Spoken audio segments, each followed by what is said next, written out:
ہو گئے مصطفیٰ امام ہو گئے تو جہاں غلام ہو گئے تو جہاں غلام ہو گئے۔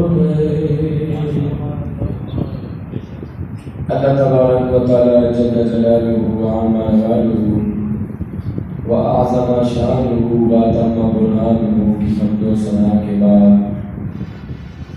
درود نبی اکرم شفیع معظم نور مجسم نبی محترم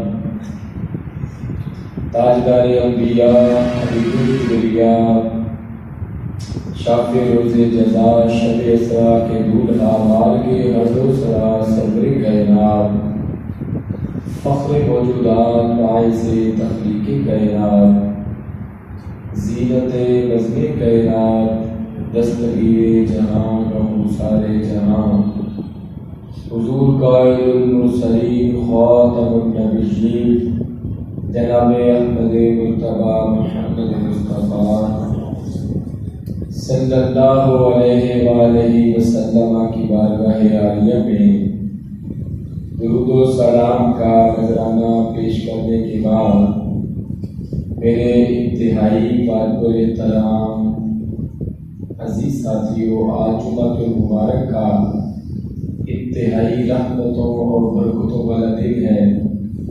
دعا ہے اللہ تعالیٰ میری اور آپ سب کی حاضری کو اپنی بارگاہ میں شرف قبولیت عطا فرمائے اور یہ مہینہ آقا نامدار بدری تاجدار سربر سربراہ سیاح لامکان بادشاہوں کے بادشاہ کائنات کے بادشاہ پیکر حسن و جمال نور الانوار سر الاسرار جناب احمد مجتبی محمد مصطفیٰ صلی اللہ علیہ وسلم کی آمد کا مہینہ ہے۔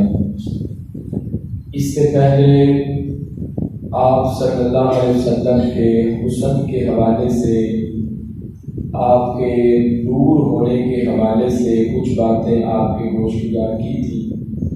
آواز بھی ٹھیک نہیں ہے، آج کچھ باتیں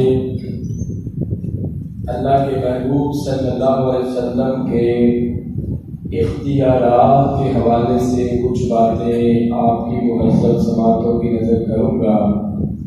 دعا ہے اللہ تعالیٰ سنا کر مجھے اور آپ سب کو اس پر عمل کرنے کی توفیق عطا فرمائے۔ اللہ تعالیٰ نے اپنے محبوب صلی اللہ علیہ وآلہ وسلم کو اس دنیا میں بھیجا تو خالی ہاتھ نہیں بھیجا، بہت سارے کمالات معجزات عطا فرما کر دنیا میں بھیجا ہے۔ اس سے پہلے آپ دیکھیں جو باقی اللہ کے نبی تشریف لائے، اللہ تعالیٰ نے ان کو بھی بہت نوازا۔ ساری دنیا کے لوگ مل جائیں، ان کے قدموں کے ساتھ جو لگنے والی مٹی ہے اس مٹی کے مقام تک بھی نہیں پہنچ سکتے۔ بہت کمالات عطا فرمائے اللہ تعالیٰ نے۔ حضرت یوسف علیہ السلام کو حسن و جمال کا معجزہ عطا فرمایا۔ عام طور پر جوانی میں حسن زیادہ ہوتا ہے، بندہ برا ہوتا ہے تو حسن کم ہونا شروع ہو جاتا ہے، اور آج کل تک کا جو حسن ہے وہ تو منہ دھونے سے ویسے ہی نالیوں میں بہہ جاتا ہے۔ جو فارمیلٹی لوگ کرتے ہیں، میک اپ کرتے ہیں، تو صرف ہی پاؤڈر لگاتے ہیں۔ حضرت یوسف علیہ السلام کا جینول حسن تھا جو اللہ نے ان کو فطرتی طور پر، طبی طور پر، قدرتی طور پہ عطا فرمایا تھا۔ اور مفسرین نے لکھا ہے کہ عام طور پر بندہ بوڑھا ہو تو حسن کم ہوتا ہے، حضرت یوسف علیہ السلام کے حسن میں پہلے سے بھی اضافہ ہوتا جاتا ہے، کیونکہ حسن ان کا معجزہ تھا، تو معجزے میں کبھی کمی واقعہ نہیں ہوتی ہے۔ تو اللہ تعالیٰ نے ان کو حسن کا معجزہ عطا فرمایا، تو اللہ تعالیٰ نے اپنے محبوب کو بھی حسن کا معجزہ عطا فرمایا۔ وہ بڑے حسین و جمیل تھے، پر معراج کی رات وہ بھی میرے اور آپ کے قریب آقا کے مقتدی بن کے صف میں کھڑے تھے، مصطفیٰ مصلی امامت پہ کھڑے تھے۔ اسی طرح آپ دیکھیں حضرت ایوب علیہ السلام کو صبر کا معجزہ عطا فرمایا، حضور صلی اللہ علیہ وسلم کے پاس بھی صبر ہے۔ حضرت ایوب علیہ السلام کو صبر کا معجزہ عطا فرمایا تو اپنے محبوب صلی اللہ علیہ وسلم کو اللہ تعالیٰ نے ایسا صبر عطا فرمایا کہ دشمن پتھر مار رہے ہیں، اللہ کے محبوب پھر بھی صبر کا مظاہرہ فرما رہے ہیں۔ کتنا ظلم ان لوگوں نے کیا، اور یہ بھی حکمت تھی، اللہ تعالیٰ نے کہا مکہ میں یہ لوگ ظلم و ستم کریں گے، مدینہ میں انہی کی نسلیں آپ کے قدم بھی چومیں گی۔ حضرت موسیٰ علیہ السلام کو دیکھیں، ان کو ہاتھ کا معجزہ دیا، اپنے بغل میں رکھتے تھے، باہر نکالتے تھے، چمکتا تھا۔ تو اللہ کے محبوب کو بھی اللہ تعالیٰ نے اپنے محبوب کو بھی یہ معجزہ عطا فرمایا۔ حضرت موسیٰ علیہ السلام کو عصا کا معجزہ دیا، ڈنڈا جو تھا وہ اس سے آپ ٹیک لگا کر بیٹھ بھی جاتے تھے، کبھی وہ سانپ بن جاتا تھا، کبھی وہ دریا پہ مارتے تھے، وہ رستہ چھوڑ دیتا تھا، تو وہ معجزہ عطا فرمایا۔ اللہ کے محبوب صلی اللہ علیہ وسلم کو بھی معجزہ عطا فرمایا۔ صحابہ کرام فرماتے ہیں اللہ کے محبوب صلی اللہ علیہ وسلم کی بارگاہ میں تشریف فرما تھے تو محفل برخاست ہوئی تو اندھیرا بہت تھا، اس دور میں نہ لائٹ، نہ بجلی، نہ الرجی سے نہ لائٹ، کچھ بھی نہیں تھا۔ تو صحابہ کرام نے عرض کیا یا رسول اللہ صلی اللہ علیہ وسلم گھروں میں جانا ہے، گھر دور ہے، اندھیرا بہت ہے، آپ کے پاس ایک چھڑی تھی، آپ نے پکڑ کے وہ عنایت فرمائی، فرمایا یہ لاؤ، لے جاؤ۔ صحابہ کرام فرماتے ہیں ہم نکلے تو وہ چھڑی جو تھی وہ لائٹ کا کام دینا شروع کر دیا، اور آگے جا کر دو صحابی تھے، ایک کا راستہ ادھر تھا، ایک کا ادھر تھا، ایک کہتا ہے چھڑی میں لے لیتا ہوں، سرکار کے ہاتھ مبارک لگے ہیں، دوسرا کہتا ہے میں لے لیتا ہوں، ایک کہتا ہے مجھے روشنی کی ضرورت ہے، دوسرا کہتا ہے مجھے بھی ضرورت ہے۔ انہوں نے اس طرح کیا، ایک اور چھڑی کو پکڑا تو جس چھڑی کو سرکار کے ہاتھ لگے تھے اس کے ساتھ مس کیا، وہ جو چھڑی دوسری تھی وہ بھی روشن ہو گئی۔ یہ اللہ کے محبوب کو معجزہ عطا فرمایا۔ حضرت عیسیٰ علیہ السلام کو دم کا معجزہ دیا، سانس کا معجزہ، مٹی کے پرندے بنا کر پھونک مارتے تھے، اڑنا شروع ہو جاتے تھے، کوڑ والے کو دم کرتے تھے، شفا یاب ہو جاتا تھا۔ اللہ تعالیٰ نے اپنے محبوب کو بھی عطا فرمایا۔ حسن یوسف دمے عیسیٰ یدے بیضا داری، آنچ خوباں ہما دارند تو تنہا داری۔ کہا کہ حضرت یوسف کو اللہ نے حسن عطا فرمایا، حضرت عیسیٰ کو سانس کا معجزہ عطا فرمایا، حضرت موسیٰ کو چمکتا ہوا ہاتھ معجزہ عطا فرمایا۔ فرمایا یہ سارے کمالات معجزات جو اللہ تعالیٰ نے الگ الگ نبیوں کو عطا فرمائے، وہ سارے معجزات اللہ تعالیٰ نے اپنے محبوب کو عطا فرمائے، بلکہ ان سے بھی زیادہ اللہ تعالیٰ نے اپنے محبوب کو نوازا ہے۔ کسی نبی کو ایک معجزہ، کسی کو دو، کسی کو 5 معجزات دیے، اور جب اپنے محبوب کی باری آئی، جب باری آئی بددعا کے چہرے والے کی، سبحان اللہ، جب باری آئی بندیر کی زلفوں والے کی، جب باری آئی اللہ نشہ کے سینے والے کی، جب باری آئی بادشاہوں کے بادشاہ کی، جب باری آئی کائنات کے شہنشاہ کی، فرمایا باقی نبیوں کو تو ہم نے معجزات دیے ہیں، آپ کو ہم نے معجزات بنا کر بھیجا ہے۔ دیے معجزے انبیاء کو خدا نے، ہمارا نبی معجزہ بن گیا ہے۔ باقی نبیوں کو معجزات دیے اور اپنے محبوب کو معجزہ بنا کر بھیجا، آپ کا ایک ایک اس کو معجزہ ہے۔ حضرت خالد بن ولید فرماتے ہیں کہ جس جنگ میں جاتا ہوں اللہ فتح عطا فرماتا ہے، اور وہ جس جنگ میں جس میدان میں اترتے تھے فتح یاب ہوتے تھے۔ لوگوں نے پوچھا کہ خالد بن ولید تم میں کیا خصوصیت ہے، جس جنگ میں اترتے ہو، میدان میں اترتے ہو، کامیاب ہو جاتے ہو، کمال کیا ہے؟ حضرت خالد بن ولید نے فرمایا کہ میرا کوئی کمال نہیں ہے، میری ٹوپی میں مصطفیٰ کا بال موجود ہے، اس کی برکت کی وجہ سے اللہ مجھے ہر میدان میں کامیابی عطا فرما دیتا ہے۔ ایک بار حضرت خالد بن ولید کے پاس تھا تو فتح یاب ہوتے تھے وہ، تو سرکار کے پورے جسم اطہر کے جو اعضاء ہیں، پورے جسم اطہر کی طاقت کا برکت کا کیا عالم ہوگا۔ میں آپ کو ہمارا دھوپ ہے نا تو اس میں بیماریاں ہیں، اللہ کے محبوب صلی اللہ علیہ وسلم کا دعا مبارک بھی معجزہ ہے، وہ حضرت ابو قتادہ کی آنکھ پہ لگتا ہے، بیٹا سرکار کی بارگاہ میں آئے، یا رسول اللہ صلی اللہ علیہ وسلم آپ کو یہ مسئلہ ہے، تو آپ یہ بھی تو فرما سکتے تھے کسی ڈاکٹر کے پاس جاؤ، حکیم کے پاس جاؤ، کسی حاجی اور طبیب کے پاس جاؤ۔ حضرت ابو قتادہ کو بھی پتا تھا کہ اس کا علاج مدینے کے تاجدار کی بارگاہ میں ہے، اور سرکار کو بھی پتا تھا میرے پاس علاج ہے۔ ہم تھوکیں تو اس میں بیماریاں ہیں، جراثیم جنم لیتے ہیں، مصطفیٰ کا دعا حضرت ابو قتادہ کی آنکھ پہ لگے، اللہ آنکھ کو بھی درست فرما دیتا ہے، بلائی کو بھی درست فرما دیتا ہے۔ ہم تھوکیں تو بیماریاں ہیں، سرکار کا دعا حضرت ابو بکر صدیق کی ایڑی پہ لگے، زہر کا اثر دور ہو جاتا ہے، اللہ شفا عطا فرما دیتا ہے۔ تو پورے جسم اطہر کو اللہ تعالیٰ نے معجزہ بنا کر بھیجا، اور آپ صلی اللہ علیہ وسلم کو اللہ تعالیٰ نے اختیارات عطا فرمائے۔ آج میں قرآن و حدیث سے کچھ نکات آپ کے سامنے رکھوں گا تو آپ کو خود پتہ چلے گا کہ ہم تو کسی کو ایک تسبیح معاف نہیں نہ کر سکتے، اللہ کے محبوب چاہے تو روزے کے کفارے بھی معاف فرما سکتے۔ وجہ کیا ہے؟ وجہ یہ ہے کہ اللہ کا قرآن گواہ ہے۔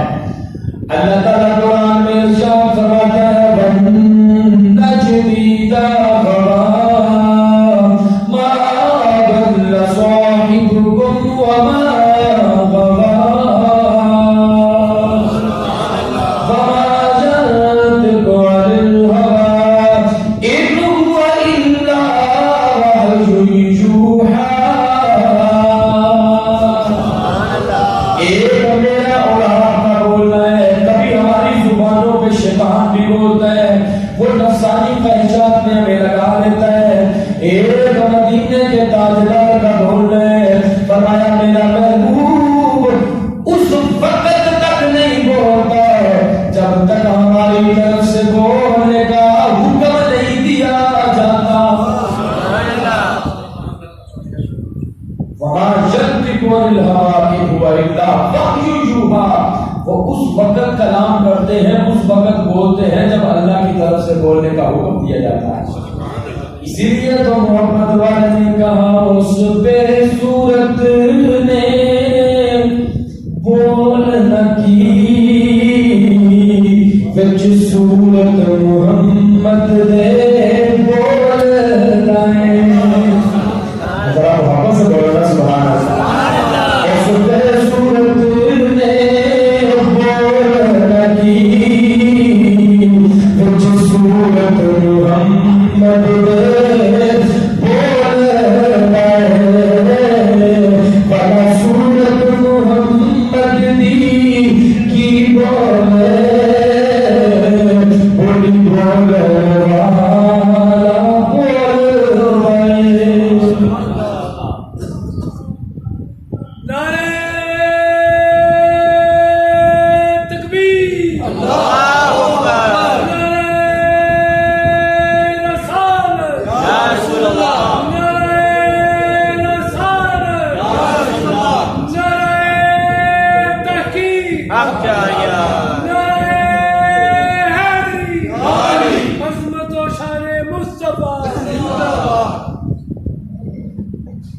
اللہ تعالیٰ نے اپنے محبوب صلی اللہ علیہ وسلم کو یہ مقام عطا فرمایا ہے، فرمایا کہ وہ اپنی مرضی سے کلام نہیں کرتے، اس وقت کلام کرتے ہیں جب ہماری طرف سے بولنے کا حکم دیا جاتا ہے۔ تیرے منہ سے جو بات نکلی وہ ہو کے رہی، جو دل کو کہا کہ رات ہے تو شب ہو گئی، جو شب کو کہا کہ دن ہے تو سورج نکل آیا۔ یہ اللہ تعالیٰ نے ان کو مقام عطا فرمایا ہے۔ حضرت ابو عبیدہ رضی اللہ تعالیٰ نے ارشاد فرماتے ہیں کہ میں نے ایک مرتبہ اپنے گھر میں اللہ کے محبوب صلی اللہ علیہ وسلم کی دعوت کی، دعوت کی، ان کو بلایا تو آپ صلی اللہ علیہ وسلم نے کہا کہ مجھے جانور کی ایک دستی دو، جو سامنے والا بازو ہوتا ہے وہ مجھے دو کھانے کے لیے۔ تو آپ نے حضرت ابو عبیدہ فرماتے ہیں کہ میں نے دیا، آپ نے تناول فرمایا، فرمایا کہ آپ دوسرا بازو بھی دو۔ آپ کو دستی سامنے والا گوشت بہت پسند تھا، دوسری بھی دی، تو آپ نے فرمایا کہ تیسری بھی دو اور دو۔ انہوں نے عرض کیا کہ حضور بکرا ہے، اس کی دو ہی دستیاں ہوتی ہیں، سامنے والے دو بازو ہی ہوتے ہیں۔ تو اللہ اللہ کے محبوب صلی اللہ علیہ وسلم نے فرمایا مجھے رب کی عزت اور جلال کی قسم ہے تو مجھے بکرے کے بازو دیتا جاتا میں کھاتا جاتا وہ کبھی کبھی ختم نہ ہوتا.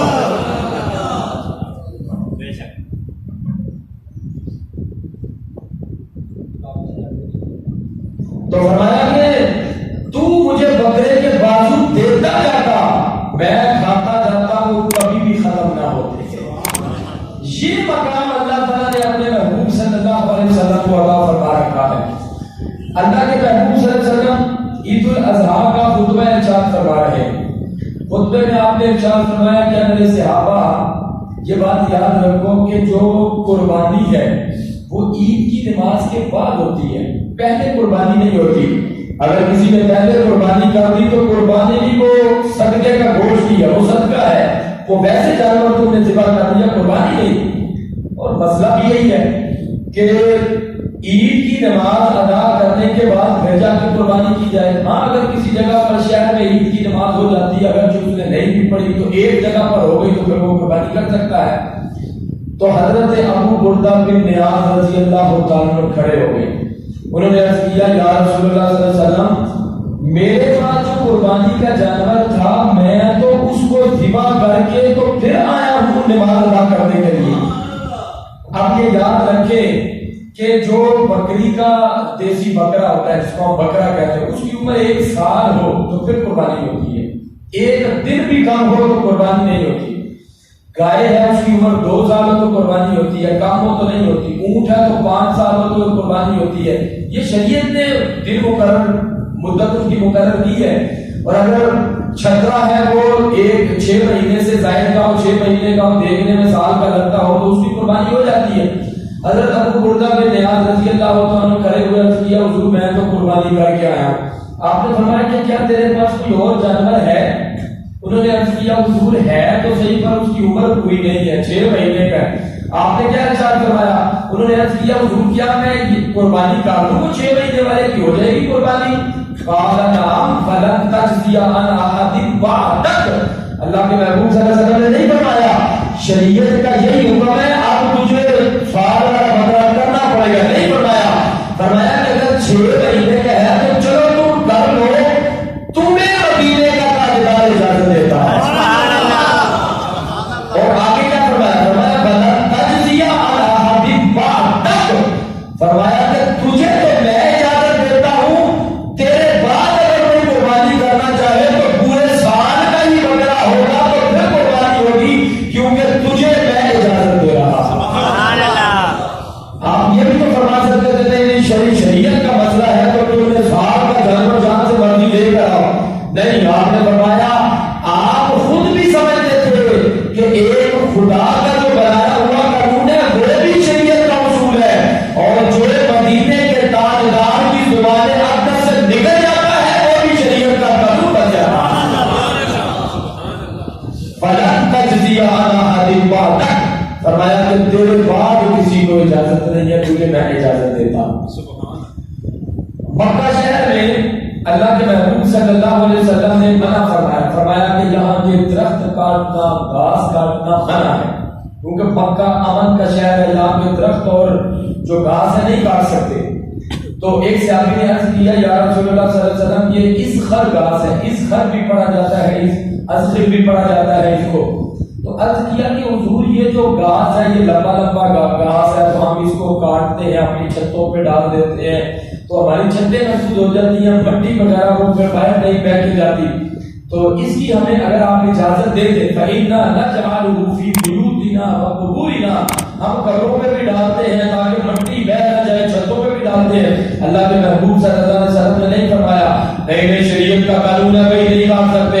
آپ نے فرمایا إِلَّا الْإِزْخَرَ, اور تو کوئی درخت یا گھاس کاٹنے کی اجازت نہیں ہے, اسخر گھاس کاٹنے کی میں محمد تمہیں اجازت عطا کرتا ہوں. تو یہ ہے اللہ کے محبوب صلی اللہ علیہ وسلم کی زبان اقدس سے جو نکل گیا وہی ہو گیا.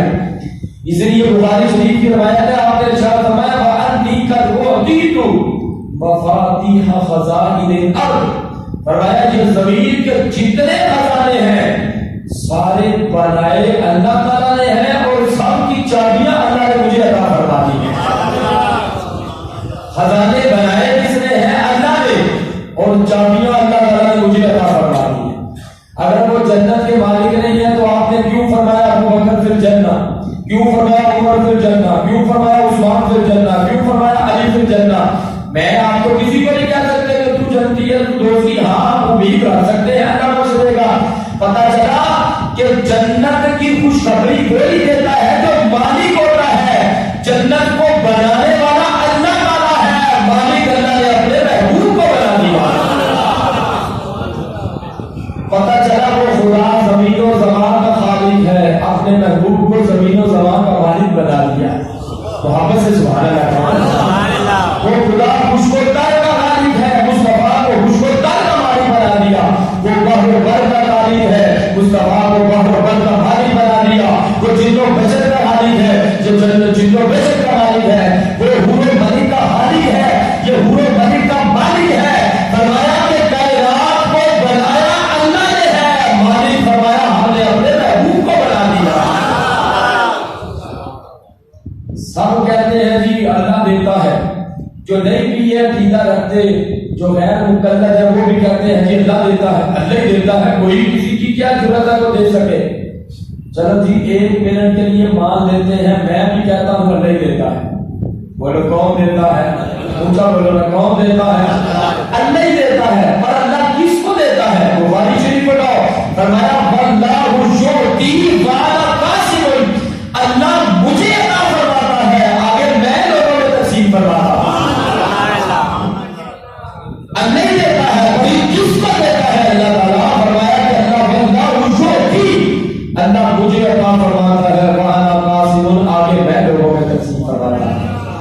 اب وہ کتنا بدبخت بندہ ہے کہ جو باغ سے پھل تو کھائے، مالی سے سلام نہ دے، مالی کو برا کہے، تو وہ کتنا بد نصیب ہے جو سرکار کا کھاتا ہے تو نام نہیں لیتا۔ سنی وہ ہے جو مصطفیٰ کا کھاتے ہیں اور مصطفیٰ کے گیت گاتے ہیں۔ ہم انہی کا کھاتے ہیں، انہی کے گیت گاتے ہیں، وہ بھی انہی کا کھاتے ہیں، وہ نام نہیں لیتے۔ باغ سے پھل کھاتے ہیں، مالی سے سلام نہیں لیتے۔ ہم پھل بھی کھانے والے ہیں، مالی کو سلام بھی کرنے والے ہیں۔ اسی لیے تو محبت والے کا جدھر جدھر بھی گئے کرم ہی کرتے گئے، وہ جدھر جدھر بھی گئے کرم ہی کرتے۔ جن کی چوڑیاں سرکار نے بڑی ہے وہ تو ذرا مل کے صدا لگا دینا، وہ جدھر جدھر بھی گئے کرم ہی کرتے گئے، کسی نے مانگا مانگا وہ جوڑی بھرتے گئے، مل کے صدا لگائے، کسی نے مانگا مانگا وہ جوڑی بھرتے گئے۔ کیونکہ اللہ تعالیٰ خود قرآن میں ارشاد فرماتا ہے وَلَسَوْفَ يُعْطِيكَ رَبُّكَ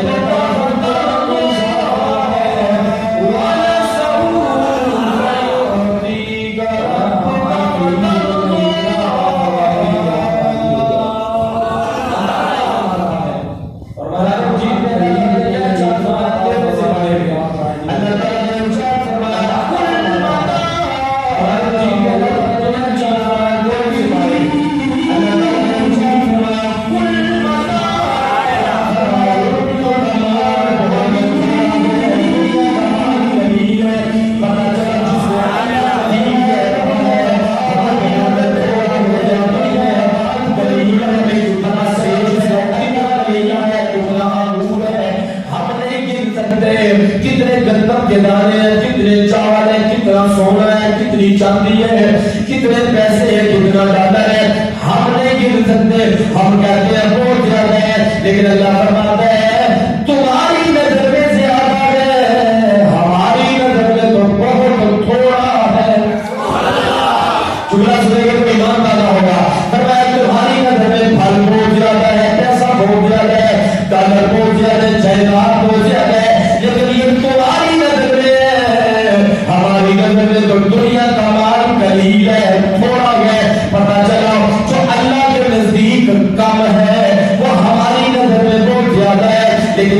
محبوب کی باری آئی فرمایا انا آتینا کل کوثر، اپنے محبوب کی باری آئی تو یہ نہیں فرمایا ہم نے تھوڑا دیا، بلکہ فرمایا ہم نے اپنے محبوب کو کوثر عطا فرما دیا ہے۔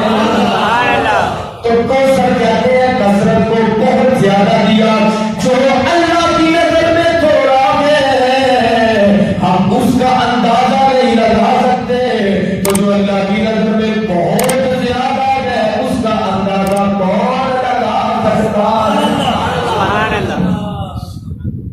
جس کو اللہ کہہ رہا ہے تھوڑا ہے ہم اس کو گن نہیں سکتے، تو اللہ نے اپنے محبوب کے متعلق تو فرمایا ہی کہ ہم نے تھوڑا عطا فرمایا، فرمایا کوثر ہم نے بہت زیادہ اپنے محبوب کو عطا فرمایا، بہت زیادہ عطا فرما دیا ہے۔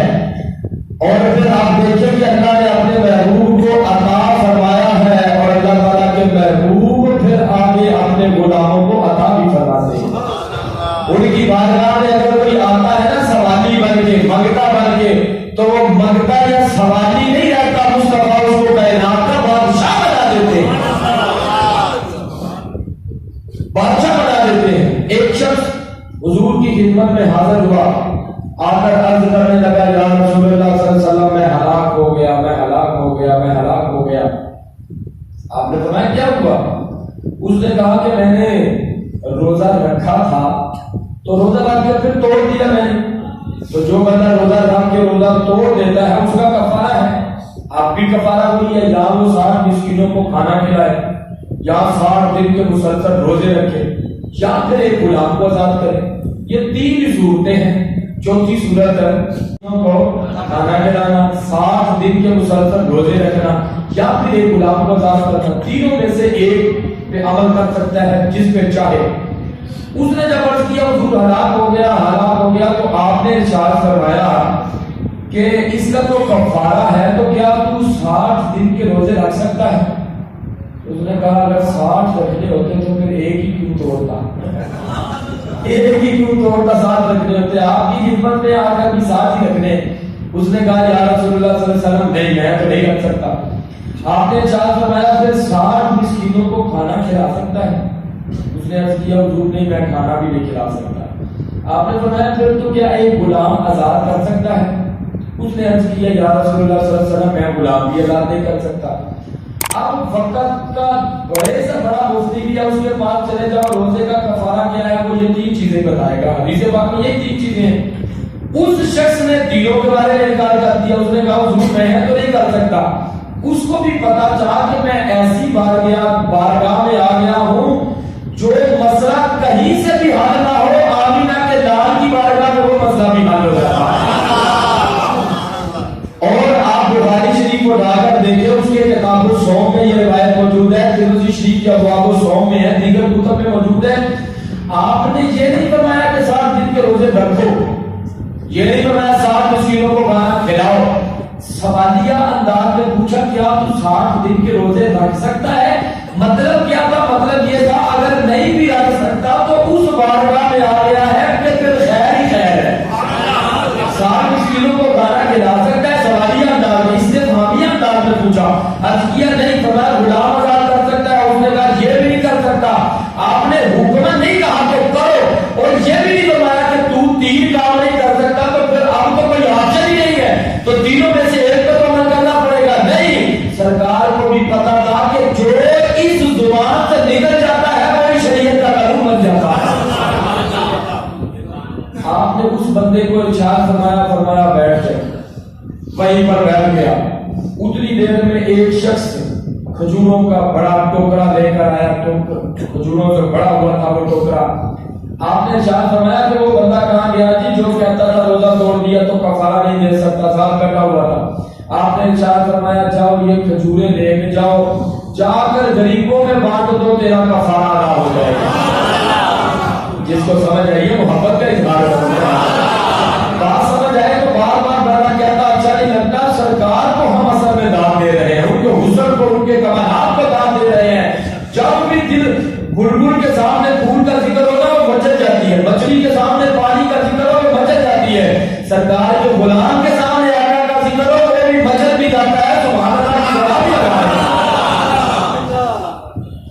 آپ نے اس بندے کو یہ نہیں فرمایا کہ کوئی کفارہ نہیں دے سکتا تو اب تو اس کا کوئی حل نہیں ہے. فرمایا چار یہ کھجورے لے جا, یہ کھجورے جا کر غریبوں میں بانٹ دے, میرا کفارہ ادا ہو جائے گا. اب کس کی ضرورت ہے کوئی کسی کو کفارہ معاف کر دے, کسی کو کہتے جا تو کھجورے لے جا, جا تو روٹیاں بانٹ دے, کفارہ ادا ہو جائے گا. نہ اس بندے کو اپنی جیب سے کفارہ دینا پڑے گا, اور جو شریعت نے اصول بتایا اس کے مطابق دینا پڑے گا. آپ نے فرمایا جا کھجورے بانٹ دے, تیرا کفارہ ادا ہو جائے گا. وہ وہیں پر عرض گزار ہو گیا, دست بستہ عرض کرنے لگا, حضور یہاں پر مجھ سے زیادہ غریب بھی کوئی نہیں ہے. وہ کہنے لگا یا رسول اللہ مجھ سے بڑا غریب بھی کوئی نہیں ہے, میں تو خود بھی غریب ہوں. اللہ کے محبوب صلی اللہ علیہ وسلم بہت کم اونچی آواز سے مسکراتے تھے, صرف تبسم فرمایا کرتے تھے. جب اس نے کہا مجھ سے زیادہ غریب بھی کوئی نہیں ہے, فضحك النبي صلی اللہ علیہ وسلم حتی بدت انیابه قال خذه فاعطیه وآلت. سرکار اتنے مسکرائے آپ کی دار مبارک بھی نظر آ گئی. اس بندے کے اس کام پر مسکرائے, یہ کفارہ بھی نہیں دے رہا. میں نے کہا کھجورے تقسیم کر دو. اب کہتا ہے مجھ سے زیادہ غریب کوئی نہیں ہے. سرکار اتنے مسکرائے آپ کی دھاریں بھی نظر آ گئی. آپ نے فرمایا جا یہ کھجورے لے جا, خود بھی کھا لے, بچوں کو بھی کھلا دے, کھجورے بھی کھا لے, تیرا کفارہ بھی ادا ہو گیا. تکبیر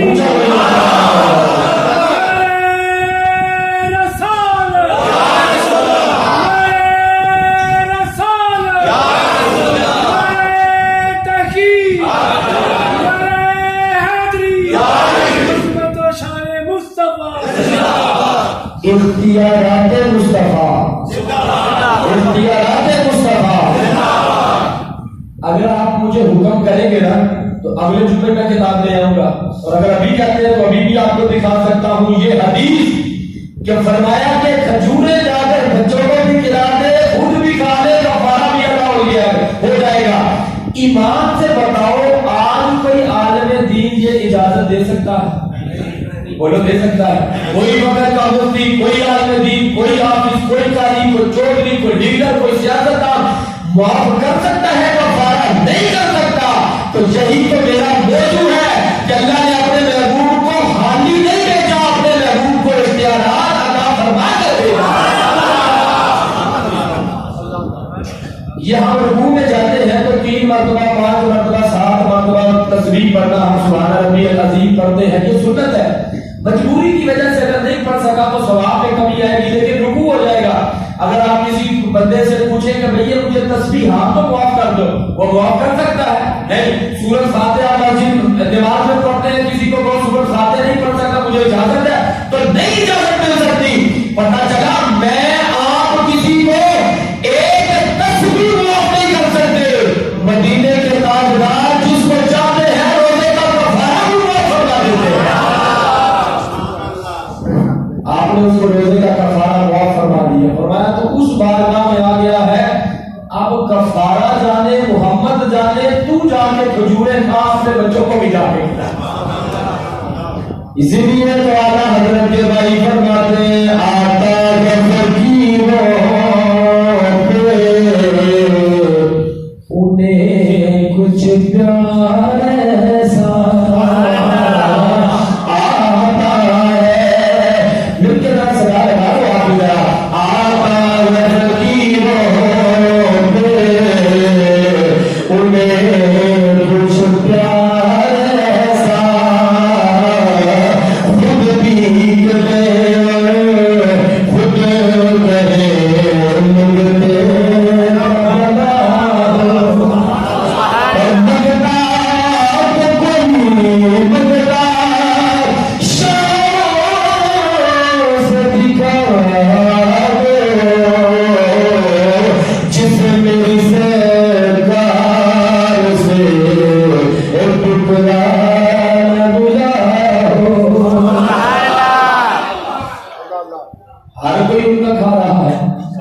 سرکار کا وہ لوگ اختیار ہے پھر کہ نہیں ہے؟ یہ ریشمی لباس جو پہنا جاتا ہے خواتین تو پہن سکتی ہیں، مردوں کو ریشمی لباس پہننے کی اجازت نہیں ہے، کیونکہ فرمایا یہ جنتی لوگوں کا لباس ہے، جس نے دنیا میں پہن لیا پھر آخرت میں اس کو کیا حصہ ملے گا، اس لیے مرد ریشمی لباس نہ پہنے، عورتیں پہن سکتی ہیں۔ ہاں اگر ایسا کپڑا ہے جس میں تھوڑا سا ریشمی جو ہے سور دھاگا وہ مکس ہے تو پھر پہنا جا سکتا ہے۔ ایک شخص حضور کی خدمت میں حاضر ہوا، عرض کیا یا رسول اللہ صلی اللہ علیہ وسلم مجھے الرجی کا مسئلہ ہے، خارش ہوتی ہے، میں اگر وہ سوتی لباس پہنتا ہوں تو خارش کا مسئلہ ہے۔ آپ نے فرمایا کسی اور کو تو ریشمی لباس پہننے کی اجازت نہیں ہے، جنتی لباس ہے، تجھے ریشمی لباس پہننے کی میں اجازت دیتا ہوں۔ اب وہ ریشمی لباس جس کو پہننے کی اجازت دی وہ میرے آپ کے لیے نہیں ہے، وہ اللہ کے محبوب کی خصوصیت ہے، وہ اللہ کے محبوب نے صرف اس بندے کو اس حکم سے مستثنا فرمایا۔ شریعت کا قانون اپنی جگہ پر میرے آپ سب کے لیے برقرار ہے، لیکن چونکہ سرکار کی زبان سے ان کے لیے رخصت نکل گئی اس لیے فرمایا کہ تم اس اصول سے بری و ذمہ ہو گئے۔ اچھا پھر اگلی بات سوال فرمائے، قرآن مجید نے یہ کہا ہے، یہ تیسرے سپارے میں موجود ہے، ٹائم چونکہ اتنا نہیں ہے میں اشارہ کر رہا ہوں، اکیلا بندہ ہو اس اکیلے کی گواہی ایک بندے کے برابر ہے یا دو کے برابر ہوتی ہے؟ ایک ہی ہوتی ہے، شریعت کا یہی اصول ہے، اکیلے کی ایک گواہی ہے، کوئی عالم دین ہو یا کوئی جاہل ہو، مقام میں بڑا فرق ہے ان کا، لیکن گواہی تو اسی طرح کی ہے۔ ہاں ایک الگ بات ہے کہ اگر ایک بندہ اپنی گواہی مطلب اس طرح کی حرکات کرتا ہے تو اس سے لوگوں کا اعتماد اٹھ جاتا ہے تو وہ گواہی کے قابل ہی نہیں رہتا، وہ ایک الگ بات ہے، لیکن عام طور پر آپ جتنے بیٹھے ہیں میں وہ سب کی گواہی اکیلے کی ایک بندے کے برابر ہے۔ اب آپ روایت سماعت فرمائیں، اللہ کے محبوب صلی اللہ علیہ وسلم کا ایک بندے کے ساتھ جانور کے بارے میں سودا ہوا تو اس کے بعد بات بند ہو گئی، آپ نے فرمایا کہ چلو میں گھر جا کر تو تجھے اس کے پیسے دے دیتا ہوں، تو یہ جانور مجھے دے دینا، میں پیسے تجھے دے دوں گا۔